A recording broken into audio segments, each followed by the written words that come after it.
And now for something completely different. Counterexamples. How do you prove that something is not an identity? With a counterexample. Let's look at the question, is tangent of x equals 1 an identity? If not, how do we prove it? So first of all, what's the question? The question is tangent of x equals 1 true for all x? Because that's what an identity is. It's an equation where if you put anything in for x that's allowable, you'll get a true equation.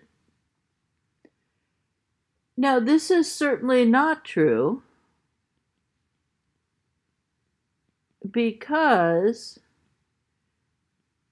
let's say, for example, for x equals 0, what's tangent of 0? Tangent of 0 equals 0. In other words, tangent of 0 is not equal to 1. So we would say x equals 0 is a counterexample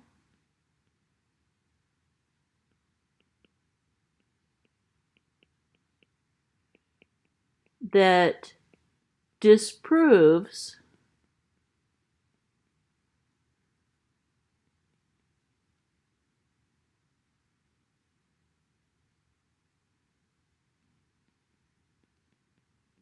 the statement or claim that tangent of x equals 1 is an identity.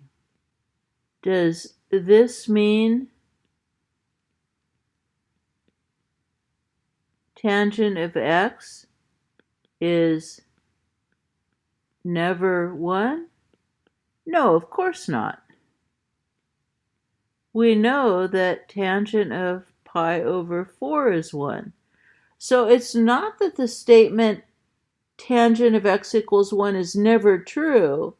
It's just that it's not always true. And to show that it's not always true, all we need to do is find one x value where it's not true. So for example, let's use a counterexample to show that sine of theta plus cosine of theta equals 1 is not an identity. Does that mean it's never true? No, it is sometimes true. You can probably find thetas that'll make it true, but it's not always true.